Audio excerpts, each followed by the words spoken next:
Meech is finally revealing the truth about how 50 allegedly put a hit on him to ensure that he would never regain his throne.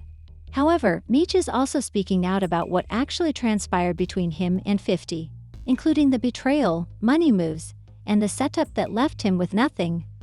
Initially, it seemed like 50 and Big Meech were locked in as two larger-than-life figures with street cred and business moves that made them. Indestructible Meech was the notorious Black Mafia family kingpin, and 50, the rap mogul who later became a TV boss, held the entire business under control. 50 had the sole right to make BMF's story a TV sensation, and Meech's son, Lil Meech, was entering Hollywood like a movie star. Everything was going great until it all went wrong, and let's face it, if there's one person you don't want issues with, it's 50. So 50 secured the rights to tell the Big Meech story on TV. This wasn't just a small project, it was the show that could rock the industry. Hollywood-caliber production combined with street legend storytelling. 50 made every effort to ensure that the BMF brand was strong, including paying for Lil Meech's acting class so he could portray his father correctly. This should have been a done deal, a bond based on devotion. But when money is involved, you already know that things can become messy. According to 50 Cent, he invested $5 million in the BMF project. The money reportedly vanished without anybody knowing why, and 50 was not going to ignore it. At first, he kept quiet and handled matters behind the scenes. But Big Meech took a step that would permanently alter their relationship, and 50 saw it as the height of treachery. When Meech left prison, he had two options. He could rebuild with those who truly supported him, or he could gamble on a glitzy new deal, and guess what? He chose the wrong one. Meech and Rick Ross had always had an odd bond. Ross's entire business was centered around the name Big Meech, and it was no secret that Ross admired Meech from a distance. As soon as Meech was released, Ross immediately connected with him. What should have been a lighthearted association quickly became something much more, and soon the two were doing business together. If this had been anyone else, 50 Cent might have dismissed it, but Ross wasn't just anybody. He was 50's longtime rival. Their feud had been one of the most heinous in hip-hop, involving lawsuits, diss tracks, personal attacks, and constant humiliation. 50 even revealed that Ross was a former correctional officer, dragging his baby mama into the drama and clowning him at every chance. According to reports, it felt like a slap in the face when Ross gave me $100,000, which was pennies. Considering what 50 had previously invested in him, this was more than just business. It was unavoidable evidence of betrayal. He immediately severed his relationship with Lil Meech by unfollowing him on social media. He then took to Instagram to take direct aim at Meech, accusing him of switching sides for a quick paycheck. Then he dropped the biggest bombshell yet, advancing the idea that Big Meech was a snitch. 50 then dropped another one, this time a viral video of an unidentified man discussing snitching with Mech's face on it.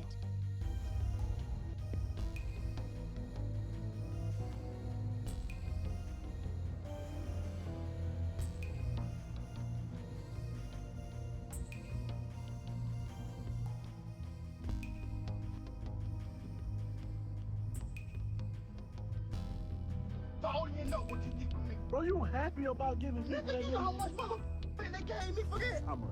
200. The caption read, "He had Tammy Cowan do all his dirty work. Her new tell-all breaks it down." In essence, 50 maintains the idea that Meech was planning actions behind the scenes to lessen his sentence by directing her and putting her in touch with individuals to get his time cut. This charge wasn't merely idle online rumors. Tammy, who was suspected of being a federal informant, was directly targeted by 50 Cent's receipts. Tammy even sent 50 Cent a message for Meech. Unfortunate, right? It really is, but I agree. So, we'll just let it be told when the story gets told. Yeah. And I'm only going to stick to the truth and keep it pushing, right? That's it. That's all it is. To validate what he already knew, that one telegram contained all 50 messages. Then 50 said they had court documents that showed Big Meech had aided the federal government, even bringing in a social media star. 190 at first, this was just a social media feud, but then things started to happen in real life. Jake, who allegedly had documents indicating Meech had participated in some third-party cooperation with an informant, made things worse by leaking a DNS from Lil Meech in which he claimed that Fry did not. That he gave my dad some bread so he can afford to pay his bills. There were rumors that 50 Cent was using his influence to blackball Big Meech from the music industry. Meech was having financial difficulties, and the father had expected his son to arrive with duffel bags of cash like in the past. But Lil Meech was in the same situation, broke and fumbling through whatever 50 had given him. There was even a rumor that I was waiting for L Baby to give him some money because he arrived in a Ferrari truck and appeared to have it. But the truth is that nobody owed Meech anything. Ross recognized a chance, but it wasn't Lil Baby, Ross, or the industry. Ross immediately jumped in, acting as though he was going to be the savior, while 50 began to distance himself. Ross promoted a fictitious Big Meech benefit show, promising a legendary lineup and marking Mech's official comeback. The event was organized under the auspices of EXO and AG Touring, and Ross was talking big as if he was going to change Mech's life. He included names like 21 Savage, Lil Baby, and even himself to make the event seem legitimate. He made it seem like it was about legacy, loyalty, and putting Meech back in control, and for a moment, Meech believed it. It flopped worse than anyone had anticipated when the time came. If Meech wanted to make a comeback, 50 was going to make sure it never happened. The venue was locked in, tickets were selling, and everything was going smoothly when the concert was abruptly canceled with the official justification of unanticipated circumstances. But nobody was buying it, and to make things worse, when the concert was canceled, Rick Ross ignored it for 5 seconds before quickly turning to promote his car show and other events. The man then moved on as if nothing had happened. Ross ultimately played a part in removing Meech from a stable revenue-generating partnership with 50, leaving him stranded the moment things went south. When you think about it, this was inevitable, so fans were picking up the pieces of his broken reputation while giving him a lot of side-eye. Ross never had Meech's best interests in mind. Instead, he put more of his attention on his own business ventures, marketing his impending car show, and left Meech in the dust. As a result, fans began to doubt Ross's commitment, and the tides began to turn against him. 50 wasted no time in teasing the situation by sharing the cancellation news with a sarcastic remark. Big Meech, once at the center of hip-hop royalty, was suddenly left scrambling with no money, no concert, and no strong backing. "Don't call my phone. I had nothing to do with anything." In an attempt to mock Meech's financial difficulties, he even posted a phony Valentine's Day greeting. Help Big Screech pay his $30,000 monthly ERM, which is one of P's cribs. Bufundin said that Meech needed assistance paying his $50 ERM. If Meech had any questions, he could have contacted quality control. He was mistaken, and it couldn't get worse, but his entire family suffered as well. 50 had been paying the entire BMF team, giving them executive producer credits on the show, and making sure everyone was eating. Now that the bridge was burned, 50 began to imply that BMF Season 4 might not even happen. If that were the case, Lil Meech would not receive any more money, the BMF brand would not receive any more exposure, and Meech's Hollywood dreams would be dashed. What is Lil Meech doing now, selling promo videos for $500 each? What up, though? Boss of all bosses. And today I'm coming to tell all my supporters, if you're a business owner, entrepreneur, whatever you got, you trying to make it go up. And 50 adored it. He posted on Instagram a joke about Meech doing promotions, stating, "Big Screech got Meech doing promos. $500 a pop, get you one." 50 also included several stills from BMF, his popular TV show, but this is where it gets shady. Blatantly erased Lil Meech's face from the photos. He didn't just ignore him. He used a full marker in yearbook mode to do it. He also doubled down in the caption, taking direct aim at Big Meech. Listen to the words, Big Screech. You keep forgetting that you told Tammy Cowens to get your time cut, sucker. Even when he's beefing, he has liquor brands to promote. So this latest jab wasn't a coincidence. It happened right after Lil Meech posted a heartfelt message about his father. The BFF star included a picture of Big Meech, making it clear whose side he's on. He wrote, "Before I asked God for anything, I made sure I asked him to bring my father home to my family. My prayers were answered. I love you, Dad. Death before dishonor." As for Ross, he attempted to distract himself by mentioning the possibility of making a big-budget BMF movie. I do want to do a BMF film because you've been entertained by a lackluster, small-budget series. Now it's time to do a big-budget. If he wanted to impress somebody, he even name-dropped Antonio Fuqua and Quentin Tarantino. Director. Shout out to my homie F. Gary Gray, Antoine Fuqua, what's up? Tarantino, it's a lot of legends. This is gonna be big, I can feel it. I'm just talking, When you're talking to a major player such as myself, listen, when you're talking to a major player such as myself, the moves I make, I most definitely have an agenda.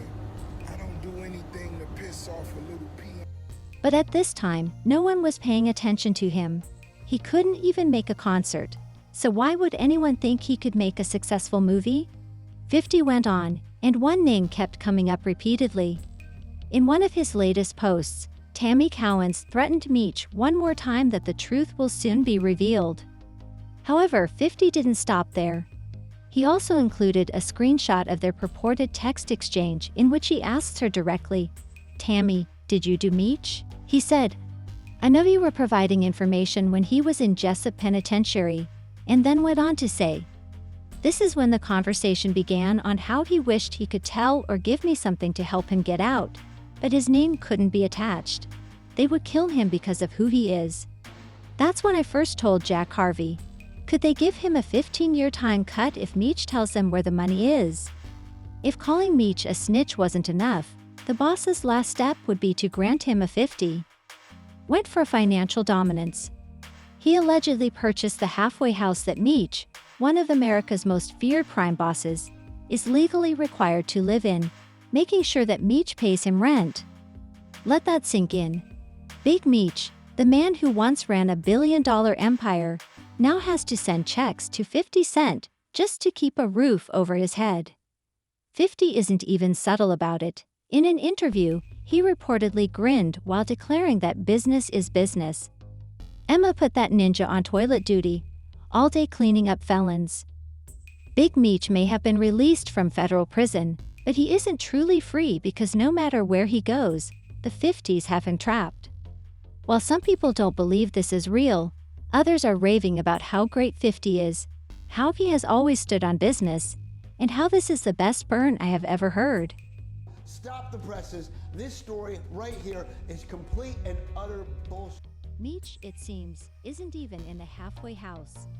Meech didn't actually leave for the halfway house. He's on home confinement because of the First Step Act and winning his 821 motion in federal court. After spending nearly 20 years in federal prison, Demetrius Big Meech Flannery left the federal prison in Coleman, Florida, Coleman Low, on October 15th for home confinement. Now, before you say I don't know what I'm talking about, it says right here that he's in the RRM in Miami. He's actually on home confinement. It says RRM because the RRM, or the halfway house, or really the re-entry manager, is administering his home confinement in Miami through the halfway house. When you break it all down, it comes down to one simple question. Was this really about loyalty, or was it just about the money? Did Big Meech really betray 50 Cent for a quick payday, or was this just 50-50 flexing his power? Regardless of whether that's true or not, it would not have surprised him to take things this far. Either way, 50 had the upper hand, and Meech had no other options. Square one, he's out of prison but not really free because he bet on Ross, lost his industry connections, and received nothing in return. He now faces a long road ahead with no obvious way to get back on track. But the real question is whether he even realizes that Ross set him up because, from the outside looking in, it's clear that Mech's downfall wasn't just bad luck but bad business. And the man who claimed to be Big Meech in his songs turned out to be. Ross played the game well, but Meech got played at this point. The odds are against him, and 50 Cent has stated that he will not be extending another lifeline. So it remains to be seen what will happen to Big Meech. If you believe this is the end, keep watching our next video for more industry tea.